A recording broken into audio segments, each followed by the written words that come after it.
Welcome back, everyone. Toy Shiz here, and I am back yet again to give you guys another retro shiz look back at the past. And today, we're heading all the way back to 1995 for the second wave of Kenner's Star Wars The Power of the Force.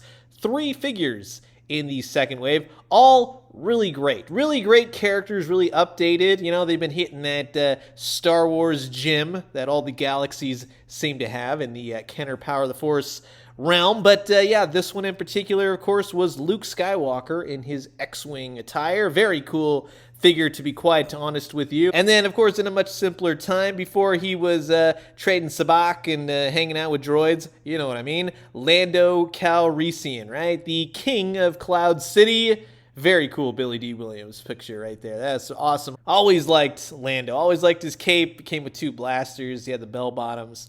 Just coolness all around. But if you want to talk cool, well, before what they did to him in the Book of Boba Fett, you had Boba Fett. And this guy was the mysterious bounty hunter, and we let our minds run wild with all the different kinds of adventures he had. Maybe he didn't get eaten by the Sarlacc. Who knows? The sky was the limit.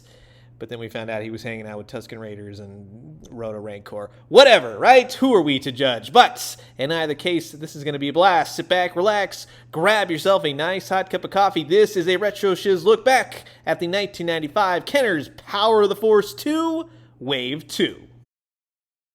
And now, of course, to kick things off proper, we're going with Luke Skywalker, the ultimate hero of Star Wars. My favorite heroic character, next to Dash Rendar and, of course, a few others. But Luke Skywalker, of course, right? You always got to say Luke. And he came with an awesome blue lightsaber and had a handle to it.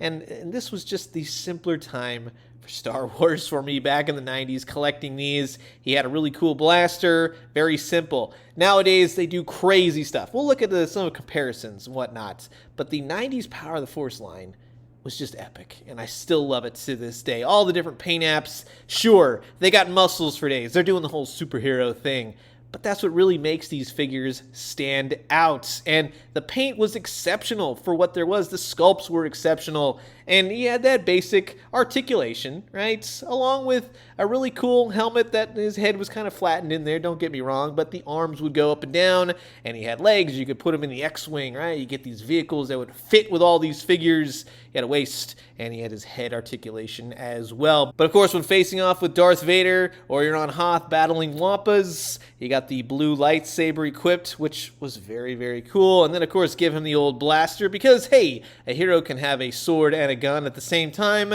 Can't go wrong with X-Wing Luke Skywalker. Still to this day, Black Series, Kenner Power of the Force, or otherwise, it's one of the coolest outfits for Luke Skywalker. Hello, what have we here? Why, it's Lando Calrissian, of course. And ever since I saw The Empire Strikes Back, yeah, you had to have a figure for this guy. I remember, here's a story for this, right? My mom was on a flight with Billy D. Williams, sat next to him on a plane, and he signed one of the napkins, and I had this in my collection to this day. So that's why Lando Calrissian, he's a cool guy, that Billy D. Williams, right? Thank you very much, Billy. If you are listening for all those years ago, I'm sure you've signed hundreds of autographs, but he came with 2 really cool weapons, right? And they all fit perfectly, very simple, just jet black. That's really all it is. And then you had Lando himself, which, I mean, he's got some abs and some pecs, and he has been lifting the weights, right? That's very cool. He had a really cool cape. Wasn't always my favorite as a kid, let's be quite honest, but nowadays I'm like, this is pretty cool. I like it. It's got a little peg right there. He's got the hole in his back, and it just fixes, and it drapes over his shoulders. It meets the requirements when you're a kid playing with these in the 90s. But like I said, yeah, he's got muscles for days, man. He is jacked. That's a Lando that works out in that Cloud City gym. But I really liked his bell bottoms. He's got those really cool beetle boots. Same articulation as X-Wing Luke Skywalker. But you always got to have a Lando for your collection, right? You pop the cape on him, and you're ready to do businesses and everything else, which you hope you don't alter further. But the real star of Wave 3, all day, right? Old-fashioned Boba Fett. We're just going to go there, right? We got to say that right off the bat, because you know what they've kind of turned Boba Fett into. I always like the toys for Boba Fett, because your imagination can do anything you want. You don't have to follow canon, right? Stories, you can make whatever cool stuff you want when you have action figures. And you got these real cool guns, and you got the really cool Boba Fett blaster. Again, much like all the other weapons in the Power of the Force collection, just simply jet black, but it had a nice sculpt to it, and it did the trick. And then you have Boba Fett himself, and for me as a kid, and I will test to this day, this is the best Boba Fett ever, and will be, because it's my Boba Fett. It's the one that I grew up with, and it's just perfect. It's a fantastic figure. I absolutely love the way that this guy looks. His jetpack, beautiful colors on this, right? Just like in his Return of the Jedi, coloring simply just pops in and out of a little slot on his back, and it goes in nicely.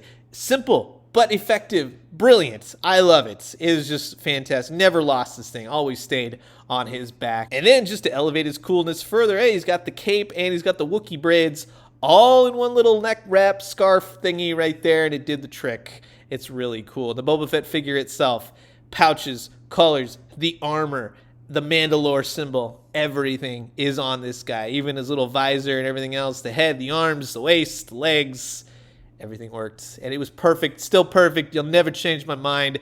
I love this guy. He put everything back on, put his little jetpack back on there, put his blaster in hand, and you're ready to battle the Sarlacc. Maybe he died in the Sarlacc. Who knows? Book of Boba Fett, do whatever you want with that information. But just in all seriousness, this was the cool Boba Fett. And just like today, you have so many new characters, so many great new action figures of Boba Fett. The Mandalorian, right? Taken off from the Boba Fett franchise, basically.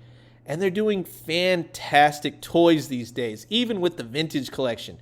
Of all these new Star Wars toys coming out, the vintage collection is rocking it. When you can find them in the stores, they're very few and far between, much like the Black Series. The Black Series figures are fantastic. The articulation is updated.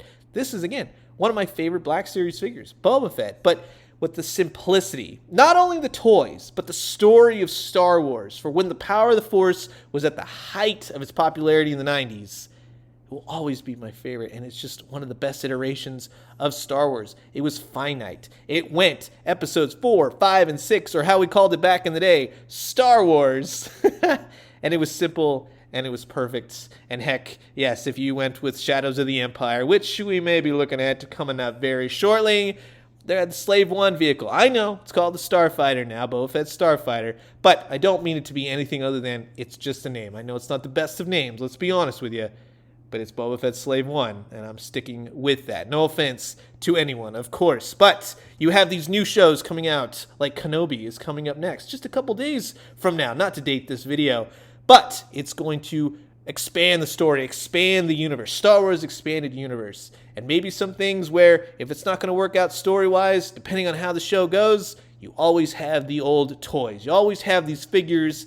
You can go wherever you want in your mind with these things, and that is the best part about Star Wars action figures, because even if the story is terrible, well, you can have them do cool things right there on your shelf. So that's really going to wrap it up for my look back at the 1995 Star Wars Power of the Force Wave 2 by Kenner. 3 simple but yet effective is all holy heck, action figures, right? X-Wing Luke, Lando Calrissian, and of course, Boba Fett. Awesome figures all around. Highly recommend them. But as always, I'm curious to know what you guys think about these figures. Did you grow up with them? Do you have to get them now? Comment below. Let me know. Let's talk everything Star Wars Power of the Force. And I'm going to leave you guys with that. As always, drink some great coffee, eat some great food. But most importantly, remember, yeah, I'm going to Star Wars Celebration, hence Star Wars Week. So get ready for some more Star Wars videos here and there. And stay tuned for my coverage of the convention. It's going to be a blast. It's my first, so we'll see how it goes. And when we do, let me know what you found. I'll talk to you guys soon. Adios.